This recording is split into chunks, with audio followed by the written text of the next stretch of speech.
लाहौर के एक मोहल्ले में एक नेकी दिल शिक्षक रहते थे जिनकी 3 जवान बेटियां थीं। तीनों बेटियां रूप रंग में भी अच्छी थीं और हुनर में भी। लेकिन उनमें यह कमी थी कि वे हमेशा ढेर सारे दहेज और अमीर घराने की बातें करती थीं। उनके नजदीक धन दौलत सबसे महत्वपूर्ण था। हर दिन तीनों बहनों के बीच यह तकरार होती थी कि कौन सबसे बड़ी हवेली वाले घर में ब्याही जाएगी। शिक्षक साहब रोज की इस दुनियावी सोच से तंग आ चुके थे। एक दिन शिक्षक साहब ने एक तरकीब सूझी। उन्होंने एक ऐसे नौजवान को घर बुलाया जो देखने में बहुत साधारण, कम आमदनी वाला और धार्मिक प्रतीत होता था। उस नौजवान के पास कोई बड़ी गाड़ी या निजी कारोबार नहीं था। शिक्षक साहब ने अपनी तीनों बेटियों से कहा, तुम में से कौन इस मेहनती, कमगो और दीनदार युवा से निकाह करना पसंद करेगी?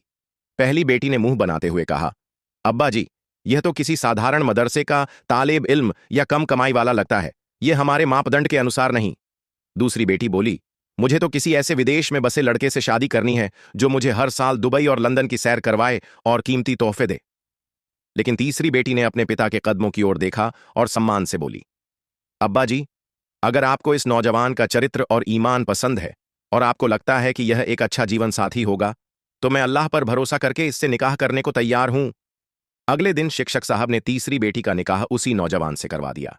निकाह के बाद जब रुखसती का समय आया तो शिक्षक साहब ने तीसरी बेटी को राज बताया, बेटी, यह नौजवान कोई मामूली व्यक्ति नहीं है। यह असल में इस्लामाबाद की एक बड़ी सॉफ्टवेयर कंपनी का फाउंडर है और बहुत सफल है। मगर यह सादगी और परहेजगारी की जिंदगी जीता है और दिखावा बिल्कुल पसंद नहीं करता। यह सुनकर दोनों बड़ी बहनें हैरान रह गईं। तीसरी बेटी ने अचरज से पूछा, अब्बा जी, फिर इन्होंने इतनी साधारण वेशभूषा क्यों पहनी थी?